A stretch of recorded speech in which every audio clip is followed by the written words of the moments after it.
नमस्कार, आप देखना शुरू कर चुके हैं मुद्दा तो है। मैं हूं आपके साथ ब्रजेश चौक से। आज बात बैसाखियों के सहारे कांग्रेस की। लोकसभा चुनाव और मध्य प्रदेश के विधानसभा चुनाव में भले ही अभी देर हो, लेकिन फिर से एक मोर्चा बनाने की सुगबुगाहट तेज हो गई है। दिल्ली में भले ही तीसरा मोर्चा नहीं बन पाया या यूपीए का कुनबा नहीं बढ़ पा रहा हो, लेकिन मध्य प्रदेश में इस दिशा में कांग्रेस ने पहला कदम बढ़ा दिया है। केंद्र सरकार की कथित जन विरोधी नीतियों के खिलाफ विपक्षी दल एकजुट हो गए हैं। सभी विपक्षी पार्टियां कांग्रेस दफ्तर में प्रेस कॉन्फ्रेंस कर रही हैं। इनमें वो पार्टियां भी शामिल हैं जिनका प्रदेश में कोई अस्तित्व ही नहीं है या नहीं बचा है। तो बैसाखियों के सहारे कांग्रेस पर चर्चा शुरू करें, उससे पहले देखिए ये रिपोर्ट।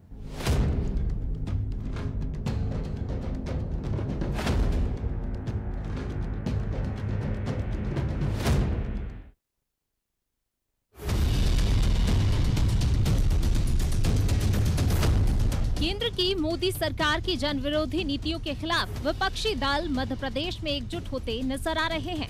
सभी विपक्षी पार्टियां पूरे देश में मोदी सरकार के खिलाफ 20 सितंबर से 30 सितंबर तक अलग अलग इलाकों में प्रदर्शन करने का ऐलान किया है।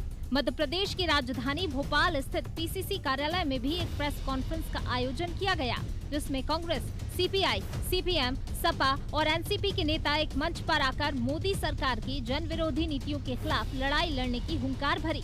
प्रेस कॉन्फ्रेंस में बताया गया कि 25 सितंबर दिन रविवार को दोपहर 12 बजे नीलम पार्क में पूरा विपक्ष धरना देगा। इस दौरान बेरोजगारी, कोरोना, अर्थव्यवस्था, निजीकरण, दलित, आदिवासियों पर अत्याचार के खिलाफ प्रदर्शन करेंगे। वहीं 27 सितंबर को आधे दिन का बंद रखा जाएगा। इस प्रदर्शन में देश के 19 दल संयुक्त मोर्चा में मोदी सरकार के खिलाफ सड़क पर उतरेंगे। भारतीय जनता पार्टी को भी ये ध्यान रखना चाहिए कि जनता की जो मूल समस्याएं हैं उन पर ध्यान देने की सबसे ज़्यादा आवश्यकता है आज इस मध्य प्रदेश के अंदर। चाहे वो महंगाई की बात करें, बेरोजगारी की बात करें, लगातार जो माताओं बहनों के साथ अत्याचार जो बढ़ रहा है इस मध्य प्रदेश के अंदर, कानून व्यवस्था ध्वस्त है। मध्य प्रदेश की भारतीय जनता पार्टी ज़मीनी हकीकत से भागते हुए बंद कमरा बैठकों में ज़्यादा विश्वास है उनका, और यही बात इसी कारण मध्य प्रदेश में आगामी जो चुनाव होने वाले हैं भारतीय जनता पार्टी का खाता भी नहीं खुल पाएगा और सुपड़ा साफ भारतीय जनता पार्टी का मध्य प्रदेश में होने जा रहा है। मोदी सरकार की नीतियों के खिलाफ जहां कांग्रेस समेत विपक्षी दल मध्य प्रदेश में भी प्रदर्शन करने की तैयारी में हैं, तो वहीं बीजेपी ने विपक्ष के प्रदर्शन पर तंज कसा है। भारतीय जनता पार्टी मजबूत हो रही है। संगठन पर्व है, कुशाभाऊ ठाकरे जी की जन्मशती का वर्ष है, इसलिए सरकार का लगातार जनता के बीच में कार्यक्रम आयोजन, योजनाओं का क्रियान्वयन और भारतीय जनता पार्टी के संगठन बूथ लेवल तक की इकाई मजबूत, स्वावलंबी मंडल, सक्षम नगर केंद्र, ग्राम केंद्र और सक्रिय बूथ, यही तो हमारा ध्येय और लक्ष्य संगठन पर्व में। उसको लेकर बैठक भी होंगी, उसको लेकर कार्यक्रम भी होंगे, उसको लेकर वर्कशॉप भी होगी। सवाल यही कि आखिर कांग्रेस मध्य प्रदेश में जिन दलों के साथ कांग्रेस ने पीसी की, उनका वजूद क्या है। पिछले लंबे अरसे से उनका वोट प्रतिशत 2 अंकों में नहीं पहुंचा है, न ही उनका कोई जनप्रतिनिधि चुना जा रहा है। फिर क्या विधानसभा चुनाव में पार्टी इनके साथ गठबंधन करेगी, कोई सीट छोड़ेगी? इसके साथ ही जिस बसपा और सपा का जनाधार है। ब्यूरो रिपोर्ट, अनादि टीवी।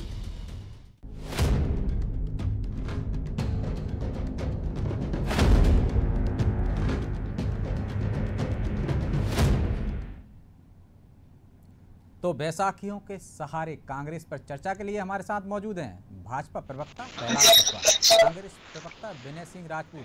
दोनों मेहमानों का बहुत बहुत स्वागत है। विनय जी, शुरुआत आपसे ही करते हैं। भोपाल में क्या पूरे मध्य प्रदेश में आप तो बहुत मजबूत हैं, मजबूत विपक्ष है, सरकार में रहे 15 माह, फिर आपको क्यों ये बैसाखियों की जरूरत पड़ी जिनका कोई जनाधार ही नहीं है मध्य प्रदेश में? CPI, CPM. हेलो जी भी। हेलो, मेरी आवाज जी आ विनय रही जी, है? आप मुझे सुन पा रहे हैं? हेलो, हाँ विनय जी, आपकी आवाज आ रही है, मेरी आवाज आप तक पहुंच रही है? आपकी आवाज बीच में कट कट के आ रही है। क्या अपना प्रश्न फिर से दोहराएंगे आप? विनय जी, मैं ये पूछ रहा हूँ कि मध्य प्रदेश में तो कांग्रेस बहुत मजबूत है, यहाँ 2 पक्षीय व्यवस्था है, कांग्रेस भाजपा, तीसरा विकल्प तो कुछ है नहीं, तो आपको क्यों ये बैसाखियों की जरूरत पड़ी? क्या आप सीपीआई, सीपीएम का सहारा लेंगे प्रदर्शन के लिए? आप तो खुद ही मजबूत हैं। देखिए, ये जो सहारे वाली बैसाखियों की वाली बात है, ये बिल्कुल निराधार है। जी। क्योंकि 2018 चुनाव के पहले भाजपा ने भी 42 पार्टियों से समझौता किया था। 42 पार्टियों को मिला के एनडीए बना था, और जी। जिसमें से एक भी राष्ट्रीय दल नहीं था। तो आप क्या इन्हें बैसाखियां, और क्या 42 बैसाखियां बोलेंगे इनको? भाजपा जी। ने भी 18 का चुनाव, 19 का चुनाव जो लड़ा है लोकसभा का, उसमें 42 अलायंस किए थे, 42 पार्टियों से, जो आज की तारीख में 2021 आते आते धीरे धीरे शिवसेना हो, अकाली दल हो, ये सब जैसे छोड़ के जाने लगे हैं। तो आने वाले समय में भाजपा की ये 42 बैसाखियां है ना, इसकी तुलना में कांग्रेस की कोई भी बैसाखी नहीं है। ये सब समान विचारधारा वाले लोग हैं। ये सब भाजपा की नीतियों से और इनकी जो कुशासन है, इससे तंग आके एकजुट हो रहे हैं। कांग्रेस तो वैसे भी पुराना दल है, सबसे राष्ट्रीय दल है। इनके पास 42 में से एक भी दल ऐसा नहीं है जो राष्ट्रीय दल का दर्जा प्राप्त किया हुआ हो। सब अपने अपने राज्य के दल थे। तो आपका मध्य प्रदेश में कांग्रेस खुद को कमजोर महसूस करने लगी है, जो ये टॉनिक की जरूरत पड़ गई कि सीपीआई सीपीएम भी हमें ताकत दे दें? अकेले नहीं लड़ पा रहे आप भाजपा से? नहीं, अकेले ही लड़े थे, और अकेले ही लड़के अभी हमने 2018-19 में हमने अपनी सरकार बनाई थी। लेकिन समान विचारधारा वाले लोग अगर कोई आते हैं, हमारी विचारधारा, हमारी पार्टी में विलय करते हैं, या हमारे साथ मिलके इन अत्याचार के खिलाफ लड़ाई लड़ते हैं, तो उनका स्वागत करते हैं हम। प्रहलाद जी, अब वो अकेले नहीं है, और भी लोग साथ जोड़ रहे हैं, सीपीआई सीपीएम सपा, ताकत ज़्यादा बढ़ रही है। अब आप ये मत सोचना कांग्रेस कमज़ोर है, बहुत ताकत से आएगी। और जिस तरह से हम सुन रहे थे अभी कि अगली बार आपका सुपड़ा साफ हो जाएगा, एक भी सीट नहीं जीत पाएंगे। देखिए, मैं सम्मान्य विनय जी से कहना चाहता हूं कि आप यथार्थ को स्वीकार करिए कि आप मध्य प्रदेश में भी अपने आप को कमजोर महसूस कर रहे हैं। पूरे देश में तो हालत यह है कि आपके एक जो पूर्णकालिक अध्यक्ष भी नहीं है, या उपाध्यक्ष क्या कहें, उनको आप एक अपनी पार्टी को पूर्णकालिक अध्यक्ष नहीं दे पा रहे हैं। तो आपकी कांग्रेस पार्टी की हालत क्या है, ये आप स्वयं मंथन करिए, स्वयं विचार करिए। और भारतीय जनता पार्टी पूरे देश में अगर किसी से समझौता भी किया है, तो एक समान विचार वाले पार्टियों ने समझौता किया। और कांग्रेस की हालत ये है कि हमारा एक नेता अगर कुछ पा गया है, भैया कमलनाथ जी, अगर आप आज विपक्ष के नेता हैं, तो उनकी हालत क्या है, भैया प्रदेश अध्यक्ष भी हम बनेंगे, मुख्यमंत्री भी हम बनेंगे, है ना, और क्या करेंगे, और मतलब मान लीजिए सरकार नहीं है तो नेता प्रतिपक्ष भी हम बनेंगे। इनका तो लक्ष्य है कि हम ही बनेंगे और किसी को कुछ बनने नहीं देंगे। जब ये हालत रहेगी तो भाई आपको तो आवश्यकता पड़ेगी ही कई बैसाखियों की। तो आज ये सारा देश जान रहा है, प्रदेश की जनता जान रही है कि इतने बड़े कोरोना काल में आपका एक कार्यकर्ता निकला नहीं कि जन जागरण के लिए कि आप भी वैक्सीन लगवाइए। जनता के लिए एक भोजन का पैकेट आपकी पार्टी ने किसी प्रकार दिया नहीं है। और आपको वास्तव में ये मान लीजिए कि मध्य प्रदेश क्या पूरे देश में अब कांग्रेस पार्टी का अस्तित्व बचा नहीं है। इनको बैसाखियों की नहीं, इनको ये घसीट रही है, मोटी पार्टी है। इनसे ज्यादा बड़ी पार्टियां तो क्षेत्रीय पार्टियां हैं। चलिए, आपका कुछ विनय जी से जवाब ले लेते हैं कि आपको जरूरत पड़ रही है बैसाखियों की, ऐसा कह रहे हैं कि आप कहीं और तो कुछ कर नहीं पाए। स्पष्ट कर चुका हूं। लेकिन विनय जी, आपका जवाब लेंगे, आपको मौका देंगे, लेकिन हमारे साथ वरिष्ठ पत्रकार अशोक शुक्ला जी जुड़ गए हैं। पहले मैं उनको एक कमेंट ले लेता हूं उनसे। अशोक जी, कांग्रेस कार्यालय में, ये मध्य प्रदेश में भी नहीं, हमने झारखंड में भी देखा है, और भी जगह संयुक्त मोर्चा बना रही है लड़ने के लिए। अशोक जी, आप मेरी आवाज़ सुन पा रहे हैं? अशोक जी, लगता है अशोक जी से संपर्क स्थापित नहीं हो पा रहा किसी कारण से। हाँ विनय जी, आप कुछ कह रहे थे। ये तो मैं पहले ही स्पष्ट कर चुका हूं कि भारतीय जनता पार्टी एक नहीं 42 बैसाखियां पहले ही ले चुकी है। 42 लेकिन एक अंतर है ना राजपूत जी, पिछले चुनाव में ही ले चुकी है। लेकिन एक कोई अंतर नहीं है। ये जो इन्होंने एक अंतर है।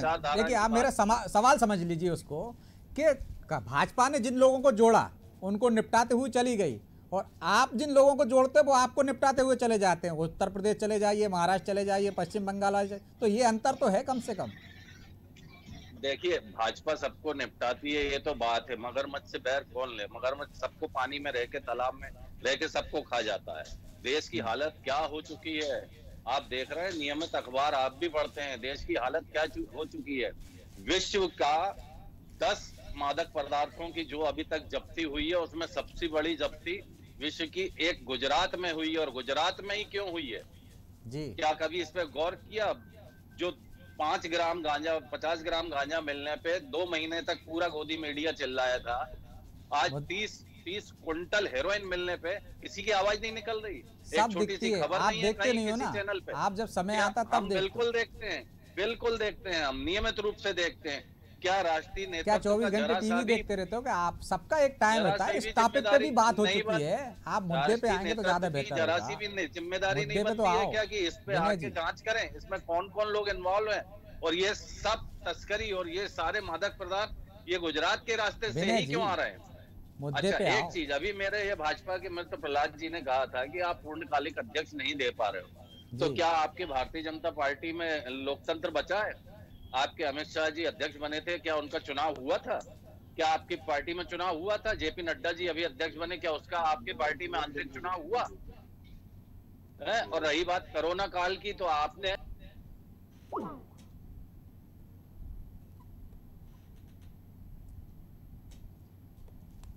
विनय जी, लगता है संपर्क स्थापित नहीं हो पा रहा आपसे, संपर्क टूट गया है। शुक्ला जी, आप मुझे सुन पा रहे हैं क्या? शुक्ला जी, तकनीकी कारणों से लगता है शुक्ला जी से भी संपर्क नहीं हो पा रहा है,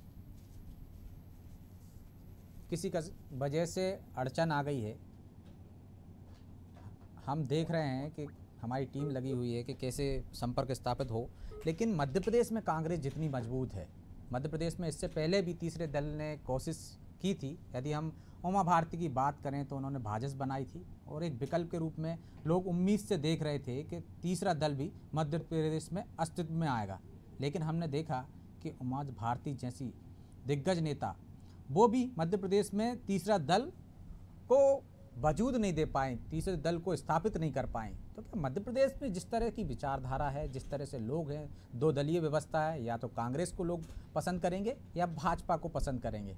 ऐसे में जब कांग्रेस यहाँ पर्याप्त मजबूत है, सत्ता में रहती है, सत्ता के भार हो, आज भी विपक्ष में सबसे मजबूत विपक्ष है उनके पास, बावजूद उसे क्या वजह दिखी कि मध्य प्रदेश में दूसरे दलों का साथ लेना पड़ा, दूसरे दलों को एक प्लेटफार्म देना पड़ रहा है, जिनको कोई पूछ नहीं रहा है मध्य प्रदेश में, उनको भी आपको जगह देना पड़ रही है। इससे क्या जो अन्य दल हैं, चाहे वो सीपीआई हो, सीपीएम हो, उनको प्रदेश में पैर पसारने में मदद होगी और ये बाद में जाके कांग्रेस के लिए नुकसानदायक साबित होगी। मध्य प्रदेश में बसपा और सपा की हम बात करें तो इनका जनाधार है। बसपा कभी आधा दर्जन से अधिक सीटें भी लाई है, तो सपा का भी यही हाल है। लेकिन बाकी दलों को देखा जाए तो ना एनसीपी का कुछ है, ना सीपीआई का है, ना सीपीएम का है। फिर इन बैसाखियों की ज़रूरत क्यों पड़ी? क्या कांग्रेस ये चाहती है कि वोट जरा भी ना बटे, 10, 20, 50, 100 वोट का भी उसको नुकसान ना हो? क्योंकि जो वोट बैंक है सीपीआई सीपीएम के पास, वो भी कहीं ना कहीं यदि ये दल साथ होंगे तो कांग्रेस को ही मिलेगा। लेकिन सबसे बड़ी बात है, जब आप मौका देंगे तो क्या सीटों का बंटवारा भी करेंगे? यदि सीटों का बंटवारा करेंगे तो क्या मध्य प्रदेश में एक तीसरा दल विकल्प के रूप में आगे अपनी संभावनाएं बना सकेगा? सबसे बड़ा सवाल यही है कि ये निर्णय मध्य प्रदेश में कितना कारगर साबित होगा। वो बात अलग है कि मध्य प्रदेश में कांग्रेस ने बाकी दलों को बुलाया जरूर अपने कार्यालय में, लेकिन उतनी तवज्जो नहीं दी, क्योंकि ना उनके कार्यकारी अध्यक्ष वहाँ थे, ना प्रदेश अध्यक्ष। अशोक जी, आप मुझे सुन पा रहे हैं क्या? अशोक शुक्ला जी, आप तक मेरी आवाज़ पहुंच रही है? प्रहलाद जी, कांग्रेस के लिए ये निर्णय जो है मध्य प्रदेश में तीसरा मोर्चा तो कोई है नहीं, तीसरा दल तो कोई है नहीं। क्या सीपीआई सीपीएम को एक मौका दे रही है कि उनको एक प्लेटफार्म उपलब्ध हो जाए? और क्या आगे सीटों का बंटवारे तक ये बात जाएगी, या सिर्फ अभी एक विरोध प्रदर्शन करना है केंद्र सरकार के खिलाफ, राज्य सरकार के लिए, तो मौका देख के उनका साथ ले लिया बस, आगे ज़्यादा संभावना नहीं है इनकी? कांग्रेस पार्टी समझी न पाया मांगा क्या जी पहला जी, ये सब बुझी हुई झालरें हैं साहब, है ना। इनका ना कोई आधार है, ना किसी का प्रकार का इनका कोई संगठन है ना। ये तो सब ऐसे ही है, आएंगे जाएंगे, इनको किसी प्रकार से जनता से कोई मतलब नहीं है। अरे आइए, जनता की सेवा करिए, सरकार में आके ही जनता की सेवा करेंगे क्या? आपका संगठन अभी जैसे कहा ना कि हमारे पार्टी में लोकतंत्र नहीं है, भैया हमारे यहाँ तो एल.के. आडवाणी जी, है ना, और मुरली मनोहर जोशी जी, अटल बिहारी वाजपेयी जी, अमित शाह जी, माननीय जेपी नड्डा जी, ये सब राष्ट्रीय अध्यक्ष, कोई भी हमारा पोलिंग का कार्यकर्ता भी बन सकता है। लेकिन क्या ये बताएंगे कि इनके गांधी परिवार के अलावा भी कोई पार्टी का प्रदेश अध्यक्ष, राष्ट्रीय अध्यक्ष बन सकता है क्या? देखिए, कहना बड़ा आसान है कि लोकतंत्र नहीं है, ऐसा नहीं है, वैसा नहीं है। ये सब बुझी हुई झालरें हैं साहब, और कुछ नहीं है। लेकिन सपा भी उनके साथ है। सपा का तो आप मानते हैं कि मध्य प्रदेश में कम से कम उत्तर प्रदेश से लगी सीमाओं में जनाधार है और सपा की सीटें भी आती रही हैं, बसपा भले ही साथ ना हो। मैं भी आपको बता दूं, मैं भी सतना जिले का निवासी हूँ। जो चित्रकूट क्षेत्र हमारा पूरा लगा हुआ है उत्तर प्रदेश की सीमा से, रीवा जिला है, पन्ना जिला है। सीटें आती हैं, लेकिन नेता के आधार पर आती हैं, पार्टियों के आधार पर यहाँ पे कोई सीटें नहीं आती हैं। पार्टी के आधार पर सीटें नहीं आती, लेकिन आपको नहीं लगता कि कई सीटें आपकी ऐसी हैं जो बहुत कम मार्जिन से आप हारते या जीतते हैं? यदि सीपीआई, सीपीएम, सपा ये सब एक साथ आ जाएंगे तो जो 2-4, 500, 1000, 5000, 2000 वोट ये काटते थे, वोट कटाऊ पार्टी बन के रह गई थी, ये नुकसान तो कांग्रेस का ही होता था। यदि ये वोट बैंक उधर उनके पास चला जाएगा तो वो निश्चित तौर पर मजबूत होंगे और जो कम मार्जिन से हारने जीतने वाली सीटें हैं उन पर निर्णायक भूमिका निभा सकेंगे। देखिए, 2-4 हजार वोट तो तब वो पाएंगे जब उनका कोई संगठन होगा, उनके कोई विचार परिवार का कोई यहाँ पे उनका समर्थन करने वाला होगा। मुझे नहीं लगता है कि पूरे विंध्य में इस तरह का कोई जनाधार है। सीपीआई, सीपीएम और एनसीपी यहाँ कहाँ है? इनका तो कोई, मुझे लग रहा है कि कोई जिलाध्यक्ष का नाम भी नहीं जानता कि कोई यहाँ पर इन पार्टियों का कोई जिलाध्यक्ष भी है, या कोई इनका कोई चुनाव चिन्ह भी दिखा देंगे तो लोग शायद, जनता नहीं पहचान पाएगी ये किन पार्टियों के चुनाव चिन्ह है। तो भाजपा को डरने की कोई जरूरत नहीं है, सब इकट्ठे हो जाए, कुछ नहीं, कल ताकत दिखा रहे हैं वो। हम लोग तो, हमारे तो संगठन है, संगठन के हम लोग कार्यकर्ता हैं, संगठन के आधार पर हम लोग सब निर्णय करते हैं, संगठन के लिए काम करते हैं। संगठन और सरकार हमारे लिए सेवा का जरिया है। चलिए शुक्ला जी, आप मुझे सुन पा रहे हैं? हाँ, मैं आपको सुन रहा हूँ, थोड़ा सा आवाज जरूर मुझे अशोक जी, अशोक जी, भोपाल में पीसीसी में सीपीआई, सीपीएम, सपा शायद अन्य दलों की एक संयुक्त बैठक हुई, प्रेस कॉन्फ्रेंस हुई और सरकार के खिलाफ हल्ला बोल रहे हैं। ऐसा झारखंड में भी हुआ, अन्य राज्यों में भी हुआ, जो एक संयुक्त मोर्चा बनाया है कांग्रेस ने। मध्य प्रदेश में कांग्रेस तो इतनी मजबूत है, आपको क्या लगता है बैसाखियों की जरूरत उनको क्यों पड़ी यहाँ पे? और इसका आप दूरगामी परिणाम भी देख रहे हैं क्या? आगे चुनाव में भी इससे कुछ कांग्रेस को लाभ होता दिख रहा है क्या? सीटों का बंटवारा भी होगा? देखिए, किसी एक बड़े पहलवान को हराने के लिए छोटी मोटी जो शक्तियां होती हैं उनको एकजुट होना पड़ता है। मैं आपको एक दृष्टांत देता हूँ। रावण बहुत शक्तिशाली था और राम पवित्र लड़ाई भी लड़ रहे थे, लेकिन उनको बहुत सारे लोगों को साथ में लेके चलना पड़ा, पूरी वानर सेना को लेके साथ में चलना पड़ा। जो उनको मिलते गए सबको लेते गए। तो हालांकि मैं कांग्रेस की स्थिति वो नहीं देखता हूँ, राम रावण युद्ध जैसी स्थिति तो नहीं है, लेकिन अस्तित्व के लिए जब लोग संघर्ष करते हैं तो एक दूसरे का साथ अवश्य देते हैं। मध्य प्रदेश की राजनीति में आप देखिए तो कांग्रेस जो है 2018 के पहले कांग्रेस इस स्थिति में थी कि लगता था कि मध्य प्रदेश में भारतीय जनता पार्टी को किसी तरह की राजनीतिक चुनौती है ही है। लेकिन फिर धीरे धीरे वो स्थिति फिर से बनने लगी। ज्योतिरादित्य सिंधिया यहाँ से निकल के बाहर चले गए और भी छत्र यहाँ दाएं बाएं जाने की सोच रहे हैं। अजय सिंह राहुल की भी चर्चा है कि वो भी निकलने वाले हैं पार्टी से। अगर इस तरह की स्थिति बनती है तो जाहिर है कि कांग्रेस को अन्य छोटे मोटे दलों की आवश्यकता पड़ेगी। और वैसे भी आप एक चीज आप ये देखिए कि देश की राजनीति में जब अधिनायकवाद हावी होता है। इंदिरा जी का दौर भी हम लोगों ने देखा, जब इंदिरा जी अधिनायकवाद के दौर से गुजर रही थी तो लोग इंदिरा जी को वोट दे रहे थे, उनको कांग्रेस से मतलब नहीं था।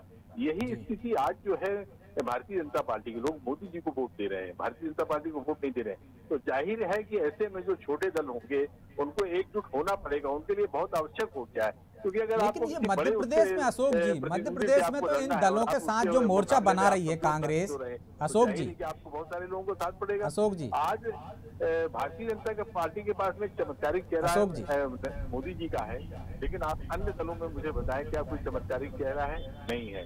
बंगाल अपवाद हो सकता है कि वहाँ ममता बनर्जी जो है अपने दम पर चुनाव जिता लेती हैं। दिल्ली में केजरीवाल है। नीतीश एक चेहरा था जो ऐसा लगता था कि कभी जो है वो विपक्ष का एक बड़ा चेहरा बन सकता है, लेकिन मुझे लगता है कि अब विपक्ष में कोई बड़ा चेहरा नहीं है। तो उनके पास में इसके अलावा कोई चारा क्या बचता है कि वो एकजुट हो जाए और उनका जो वोट कटता है, दाएं बाएं भटकता है उनका वोट। बसपा जो है वो कहीं भारतीय जनता पार्टी को मजबूत करती है, कांग्रेस को कमजोर करती है। तो ये सब परिस्थितियों के चलते इन सभी दलों को एकजुट होना उनकी मजबूरी है। लेकिन अशोक जी, मध्य प्रदेश में तो जिन दलों की हम बात कर रहे हैं उनका कोई जनाधार नहीं है, कोई संगठन नहीं है, तो एक तरह से कहीं कांग्रेसी अपने लिए तो नुकसानदायक नहीं साबित हो जाएंगे ये उसके लिए खुद, क्योंकि आप एक प्लेटफार्म उपलब्ध करा रहे हो। सीपीआई सीपीएम को कोई नहीं जानता, आगे जाके जब वो आपके साथ आंदोलन करेंगे तो फिर सीटों के बंटवारे की भी मांग करेंगे कि हम आपके साथ मिलकर लड़ रहे हैं तो एक आध सीट हमको भी दे दो। तो तीसरे मोर्चा मध्य प्रदेश में इसके बहाने आप उसको उगता हुआ देख रहे हैं क्या, उसका उदय होते हुए देख रहे हैं क्या कि आगे ऐसा होता है तो? अशोक जी,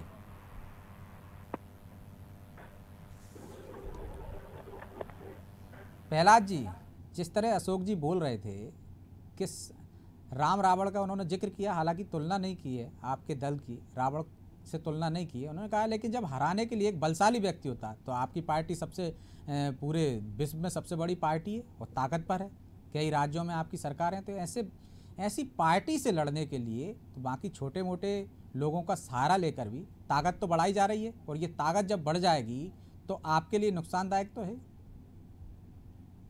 मैं एक चीज बहुत स्पष्ट तौर पे कह देना चाहता हूं, जैसे माननीय शुक्ला जी ने भी कहा कि युद्ध, जब जैसे आपने युद्ध का एक जिक्र किया, मैं भी उस युद्ध का विषय नहीं है, लेकिन जब आप चुनावी रण में जाते हैं, आप राजनीतिक युद्ध ही है लोकतंत्र का वो भी।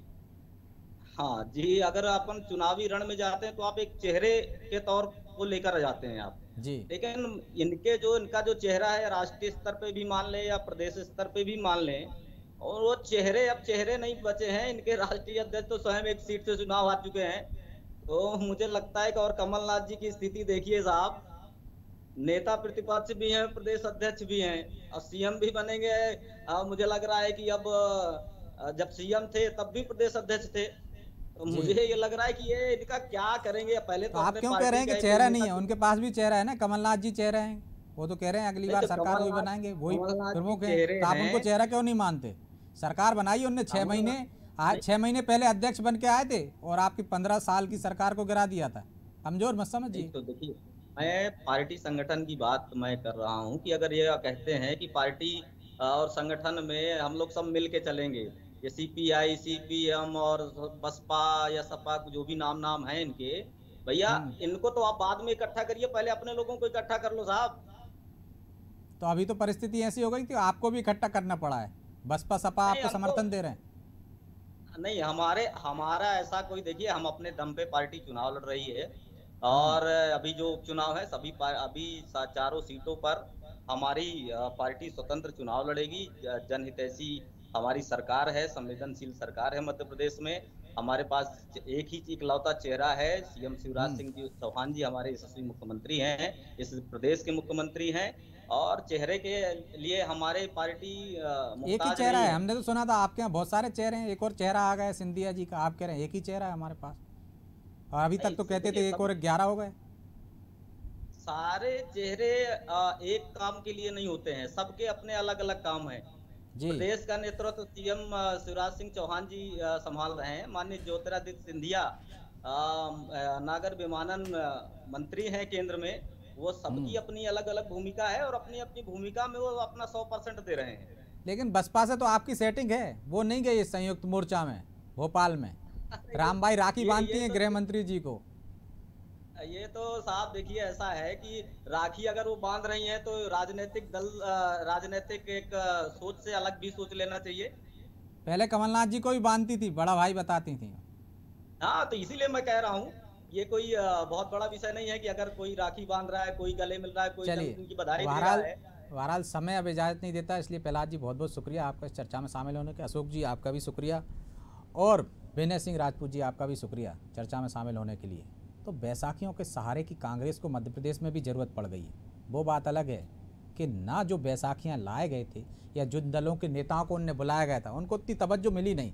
प्रदेश अध्यक्ष भी नहीं आए, प्रदेश अध्यक्ष अस्वस्थ हैं तो कार्यकारी अध्यक्ष भी नहीं आए।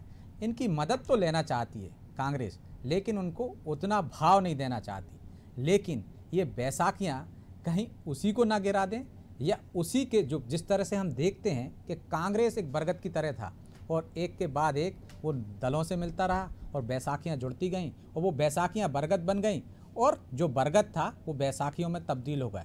तो कहीं ये उल्टा साबित ना हो जाए मध्य प्रदेश में। मुद्दा तो है। मैं आज इतना ही, मुझे दीजिए इजाज़त और आप देखते रहिए अनादि टीवी। नमस्कार।